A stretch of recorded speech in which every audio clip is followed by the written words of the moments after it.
Hi, I'm One Wing Wannabe, and today let's talk about the rise of indies.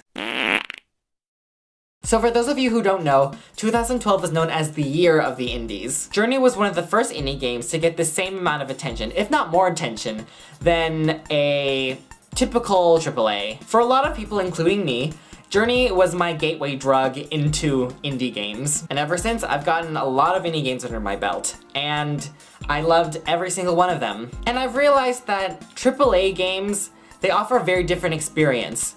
And I've just been wondering why that is. So I was reviewing what I wrote for one of my previous videos on games that age well. And I said that games like Bastion or To the Moon, they were very focused in their mechanics and their stories. No frills. No frills. And then it dawned on me, you know something? This is how I see my favorite restaurants, especially ramen places. Oh god, I miss SoCal ramen so badly. So, hear me out, let me explain. Those of you who really enjoy your Asian food will know exactly what I'm talking about. It's usually the janky looking, hole-in-the-wall kind of places that serve the best food for a really good price. And those places usually manage to have a dish that's just, you can't get anything better from anywhere else. The best ramen and Thai food places that I've been to, they don't have classy modern lighting and furniture. It's always the restaurants that just focus on what they can do best. The food. No frills. If you couldn't tell, I was really hungry when I was writing this. With more resources, AAA companies are able to make more shiny and polished looking games. But in the end, like restaurant furniture, those kinds of things can easily be discounted if the gameplay or the story is just really crappy. Even if the food is great, whoever remembers the utensils or the chairs at a restaurant? It always comes down to the food. For most indie devs, it's really not worth it to do 3D or textures. And so, indie devs know that they have to make the other parts of their game, like gameplay and story, really good in order to be competitive. Just like the hole-in-the-wall restaurants. And when you taste that heavenly ramen from that hole-in-the-wall restaurant, it's also a very sad feeling, because you're probably never gonna find a restaurant that makes ramen as good as that ramen.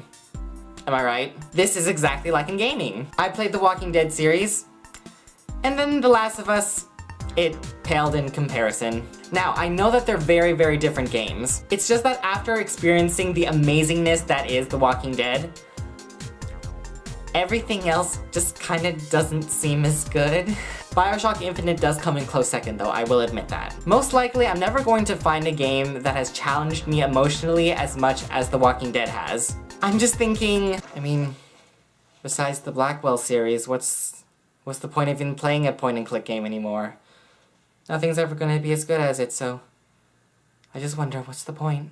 It's a very romantic but crushing feeling. Metaphors aside, I feel that another aspect of indie games that just really appeals to me is the fact that they're purely passion projects, usually. The devs didn't want big publishers looking over their shoulders and telling them, oh, could you change this because, you know, you need to play it safe so we can make money. They believed in their ideas enough to be willing to work with limited resources. The raw love and passion that you feel from a really good indie game is something that you don't get from games like Final Fantasy XIII or Max Payne 3. Definitely felt it in BioShock Infinite, but that's not helping my point. Yes, I know that I sound like a mega hipster, but I just love the fact that there are games out there being made by people that don't care about numbers. There are games out there made by people that made the game just for the sake of the game. And that's very sadly something that we don't see very often. They're made by people that just want to tell a story, to make us feel something, to just share their point of view. And those powerful experiences are usually rejected by big publishers because they're just very caught up with the idea of being accessible and appealing to a wider audience, if you will. But those are just my thoughts, so whether you agree or disagree, let me know in the comment section below. Also, I'm really curious to know what your favorite indie game is. Alright, I think that's it. Thank you so much for watching. I really, really appreciate you. So yeah, make sure to check back next week because I'll have another gaming topic that we can talk about. Alright, bye guys!